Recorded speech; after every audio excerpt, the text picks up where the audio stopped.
Hello, ഈ festival ഇപ്പം നല്ല തിമിർത്ത് മഴയൊക്കെ പെയ്യല്ലേ. അപ്പം നമ്മളെ ചെടികളൊക്കെ ഒന്ന് കാട് പോലെ പൊന്തിയതൊക്കെ ഒന്ന് വെട്ടി തളിച്ച് നല്ലൊന്ന് സെറ്റാക്കാമെന്ന് കരുതി. ഇതിൽ തന്നെ നമ്മളെ കയ്യിലൊരു 12 വെറൈറ്റി ഉണ്ട്. ഇതിപ്പോൾ 10 കളറേ ഉള്ളൂ നമ്മളെ കയ്യിലുള്ളത്. കയ്യിലുള്ളതല്ല, ഫ്ലവർ ഒന്ന് വിരിഞ്ഞിട്ടുള്ളത്. നമുക്ക് ഫോട്ടോത്തിലെല്ലാതും ഒരേ കളറായിട്ട് തന്നെ വന്നിരിക്കുന്നത്. വൈറ്റിൻ്റെ നടുക്കിൽ ചെറിയ റെഡ് കളറൊക്കെ കയ്യിലുണ്ട്. അതൊക്കെ ഒന്ന് വലിയ മാറ്റമൊന്നും ഫോണിൽ കാണില്ല. ഇത് നമ്മളെ ബൊഗെയിൻവില്ലകളൊക്കെ ഒന്ന് റിപ്പോർട്ട് ചെയ്യുന്ന ജസ്റ്റ് ഒരു വീഡിയോ എടുത്തേ ഉള്ളൂ. മഴയൊക്കെ നല്ല പെയ്തതല്ലേ, നല്ല പഴക്കമുള്ള ചെടികളും കാര്യങ്ങളും ഉണ്ട്. ഇതപ്പോൾ നമ്മൾ നട്ടുപിടിപ്പിച്ചതൊക്കെ ഉണ്ട്. ഇത് നമ്മളെ നിത്യകല്യാണിയാണ്, അതിൻ്റെ വെറൈറ്റിയാണ് ഞാൻ നേരത്തെ കാണിച്ചത്. 12 വെറൈറ്റി ഉണ്ട്. ഇത് നമ്മൾ ബൊഗെയിൻവില്ലൊക്കെ കട്ട് ചെയ്ത കമ്പുകളൊക്കെ ഒരു സൈഡിൽ വെക്കുക. നമുക്ക് കത്രികയൊക്കെ ഉപയോഗിക്കണേക്കാരം നല്ല. നമുക്ക് പെട്ടെന്ന് വലിയ കമ്പൊന്നും വലിയ കട്ടില്ലാത്തതുകൊണ്ടും വലിയ പഴക്കമില്ലാത്ത ചെടി ആയതുകൊണ്ടും വലിയ ബുദ്ധിമുട്ടില്ലാതെ നമ്മൾ റിപ്പോർട്ട് ചെയ്യണില്ല. അതൊക്കെ ഒന്ന് ക്ലീനിങ് ആക്കി ഒന്ന് ഒതുക്കണം. എന്താ അതിൻ്റെ വേര് നല്ല ആഴത്തിൽ ഇറങ്ങിയിട്ടുണ്ട്, മണ്ണ് വരെ പൊന്തുണ്ട്. അപ്പോൾ അതിൻ്റേതായ രീതിയിൽ നമ്മൾ എന്താക്കണം, നമ്മൾ കുഞ്ഞ് തൈ വെച്ചതായിരുന്നു. അത് നല്ല ഹെൽത്തി ആയിട്ട് വന്നിട്ടുണ്ടില്ല. ഇതൊക്കെ ഉണ്ടില്ലേ, പല കളറിലും പല വെറൈറ്റികളിലും ഉണ്ട്.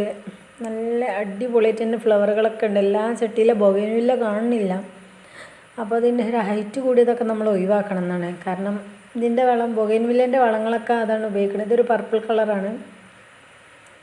ഇത് ബൊഗെയിൻവില്ല ഒക്കെ ഉണ്ട്. ഇതിൻ്റെ അടിയിലൊക്കെ കുഞ്ഞിതായിട്ട് നമുക്കിതൊക്കെ കട്ട് ചെയ്ത് നല്ലൊന്ന് സെറ്റാക്കി നിർത്താൻ വേണ്ടിയിട്ടാണ് നമ്മൾ ഒന്ന് എടുക്കണം. മഴക്കാലം വന്നാൽ ബൊഗെയിൻവില്ലയിലൊന്നും ഒറ്റ പൂക്കൾ പോലും ഉണ്ടാവില്ല. അപ്പോൾ നമ്മൾ കരുതും ഈ ചെടികളൊന്നും വലിയ ആവശ്യമില്ലല്ലോ. അപ്പം അങ്ങനെ നല്ലൊരു കാട് പോലെ പൊന്തി ആകെ ഒരു അലങ്കോലമായിട്ടുണ്ട്. ഇതൊക്കെ ഒന്ന് കട്ട് ചെയ്തൊന്ന് സെറ്റാക്കാമെന്ന് കരുതിയിട്ടാണ്. ഇതൊക്കെ ക്ലീനിങ് ചെയ്ത് വളം നമ്മളിപ്പോൾ ഇടുന്നില്ല. കുറച്ചും കൂടി ഒന്ന് കഴിഞ്ഞിട്ടാണ് നമ്മൾ ക്ലീനിങ് ഒന്നായിട്ട് ഇതിൻ്റെ അടിവേരൊക്കെ ഒന്ന് ഇളക്കിയിട്ട് നമ്മൾ വളം കാര്യമൊക്കെ ഒന്ന് ചെയ്യണത്. ഇതൊക്കെ നല്ല ഫ്ലവർ ഇടുന്നുണ്ട്. എങ്കിലും ഇത് ഇത്ര ഹൈറ്റിൽ പോലെ നമ്മൾ വെട്ടി ഓരോ ലെവലാക്കാനുള്ളതാണ് നിത്യകല്യാണിയൊക്കെ. ഇതിൽ നിന്നൊക്കെ പറിച്ച് നമ്മളിത് നിലത്തേക്ക് നടാൻ പോവുകയാണ്. അതാണ് ഇതൊക്കെ ഒന്ന് ജസ്റ്റ് കാണിച്ചിരുന്നു. ഇത് നമ്മൾ വെട്ടുന്നില്ല. അത് ഫസ്റ്റ് ടൈം ഇപ്പോൾ ഫ്ലവർ വിരിഞ്ഞേ ഉള്ളൂ.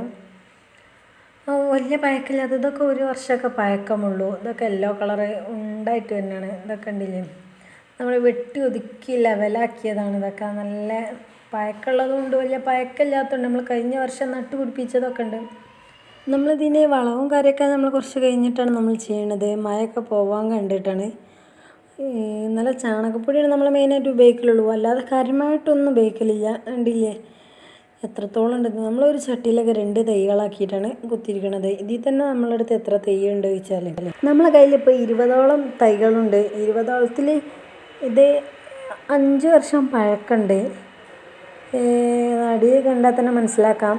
ഇതൊരു 4 വർഷം പഴക്കമുള്ളതും ഇതാണ് നമ്മളെ കയ്യിൽ മദർ പ്ലാന്റ് ആയിട്ട് ഉപയോഗിക്കുന്നത്. പിന്നൊക്കെ നമ്മളിങ്ങനെ പോകുന്ന വൈക്കിലൊക്കെ വേനലിലാണ് ഫ്ലവർ ഇടുമ്പോൾ നമ്മൾ ഇത് തന്നെ മതി നമ്മളെ കയ്യിൽ ചെടികൾ നിന്നേക്കാം. അപ്പോൾ മഴക്കാലമായപ്പോൾ ഇതെന്തിനാ അപ്പോൾ ഫുള്ള് കൊമ്പും തോലുള്ള ഏരിച്ചിങ്ങനെ തോന്നും. പക്ഷേ ഈ ടൈമിലാണ് നമ്മളിതിൻ്റെ കമ്പ് പിടിപ്പിക്കേണ്ടതെന്ന്. അതുകൊണ്ട് അങ്ങനെ ഒരു വേനലിൽ പിടിപ്പിച്ച കമ്പുകളാണ് ഇതൊക്കെ കേട്ടോ. ഒക്കെ തൈകളായിട്ട് നമ്മൾ ഓരോ ചട്ടിയിൽ ഇതൊന്നും ഫ്ലവർ ഇട്ടിട്ടില്ല. ഇതൊക്കെ ഉണ്ട് നമ്മൾ ഓരോ കവറിലും ഫുള്ളായിട്ട് കമ്പുകൾ. നമ്മൾ മെലസ്റ്റോമിൻ്റെ കമ്പുകളാണ്. അത് നമ്മളിതിലിങ്ങനെ പതിയെ പിടിപ്പിച്ചിട്ടുണ്ട്. ഇതൊക്കെ ഉണ്ടില്ല ബൊഗെയിൻവില്ല നല്ല ഫ്ലവർ ഇടുന്നതാണ്. ഇപ്പോൾ മഴക്കാലം ഇതൊക്കെ ഒന്ന് വെട്ടി ഒതുക്കാനുള്ള നമ്മളുടെ എല്ലാം. ഇപ്പോൾ ഫുള്ളായിട്ട് ഇതാണ് ഇതിന് നമ്മളെ ഫ്രണ്ടിലായിട്ട് വരുന്നത്. നമ്മളെ വീടിപ്പോൾ ഒന്ന് കൂടി ഇരുന്നിട്ടേ ഉള്ളൂ. അപ്പോൾ അങ്ങനെ ചെടികളൊക്കെ ഒന്ന് ശേഖരിച്ച് കൊടുക്കണുള്ളൂ. വേനലിലായിട്ടുണ്ടെന്നുണ്ടെങ്കിൽ ഈ ചെടികൾക്കൊന്നും ഒന്നിനും പറ്റില്ല. കാരണം അതൊരു കോലൈക്കാരം. നമ്മൾ അതിൻ്റെ തലകളൊക്കെ മുറിച്ച് നമ്മൾ ഫുള്ള് അതിൻ്റെ അടിഭാഗം 2-3 തൈകളാക്കിയിട്ടൊക്കെ ഇങ്ങനെ അവിടെ നമ്മൾ ഒരു എൻട്രി ഭാഗത്തായിട്ട് മതിലിൻ്റെ ഒരു സൈഡിനായിട്ട് ഇങ്ങനെയാണ് സെറ്റ് ചെയ്തേക്കണത്. എല്ലാ കളറും മിക്സ് ആക്കിയിട്ടാണ് വെച്ചതാണ്. കാരണം നല്ലൊരു ഇത് കിട്ടാൻ നമ്മൾ ചെടികളൊക്കെ അങ്ങനെ ജസ്റ്റ് ഇങ്ങനെ നട്ട് പിടിപ്പിച്ച് തുടങ്ങുന്നേ ഉള്ളൂ. നമ്മളെ വീടിപ്പോൾ ഒന്ന് കൂടിയിരുന്നതാണ്. അതുകൊണ്ട് ഇതൊക്കെയാണ് നമ്മളെ ചെടികളൊക്കെ ആ ഭാഗത്തൊക്കെ ആയിട്ട് സൈഡൊക്കെ സെറ്റാക്കിയതാണ്. ഇതാണ് നമ്മളെ ഓർക്കിഡാണ്. നമ്മളിങ്ങനെ ഫസ്റ്റ് ടൈമാണ് ഇതൊന്ന് പരീക്ഷിച്ച് നോക്കണുള്ളൂ. എന്താണ് ഇങ്ങനെ ഓരോ സെറ്റാക്കി വെച്ചേക്കണതെന്ന് മനസ്സിലായ. ഇതൊക്കെ നമ്മളോട് കയ്യിൽ ഓരോരുത്തരോട് ചോദിച്ചതാണ്. ഇതൊന്നായിട്ട് ഈ 10-12 വെറൈറ്റികളുണ്ട്. ആ വെറൈറ്റികളൊക്കെ പാടെ ഇങ്ങനെ ഒരുമിച്ച് കാണുമ്പോൾ നമ്മളോട് പലരും ചോദിക്കും. അപ്പോൾ നമ്മളൊക്കെ ഇങ്ങനെ കട്ട് ചെയ്ത് അങ്ങനെ പെട്ടെന്ന് കൊടുക്കാൻ പറ്റില്ലല്ലോ. ഫ്ലവർ ഇങ്ങനെ വിരിഞ്ഞ ടൈമാകുമ്പോൾ ഇത് ഏകദേശമൊക്കെ നല്ല ഹൈറ്റ് വെച്ചപ്പോൾ നമ്മൾ ഇങ്ങനെ കട്ട് ചെയ്ത് ഓരോ വീട്ടുകാർക്കും പല കളറുകളും കൂടി ആക്കിയിട്ട് എല്ലാ കളറും കൊടുക്കാൻ നമ്മളെ കയ്യിൽ ഇപ്പോൾ ഇല്ല. നമ്മളെ കയ്യിൽ 9 കളറുകളാണ് ഇപ്പോൾ എല്ലാവർക്കും കൊടുക്കാനുള്ളത്. ഇതൊരു കലാത്തിയ വെറൈറ്റിയാണ്. അത് നമ്മുടെ അടുത്ത് നിന്ന് ഒരാൾ ചോദിച്ചിരുന്നു. അപ്പോൾ അങ്ങനെ നമ്മളടുത്തുള്ള വീട്ടുകാരാട്ടോ, അല്ലാതെ അങ്ങനെ വെറൈറ്റി വരില്ല. എന്നാൽ നമ്മളൊക്കെ അങ്ങനെ ഒന്ന് സെറ്റാക്കി വെച്ചിട്ടുണ്ട് ഇവിടെയൊക്കെ.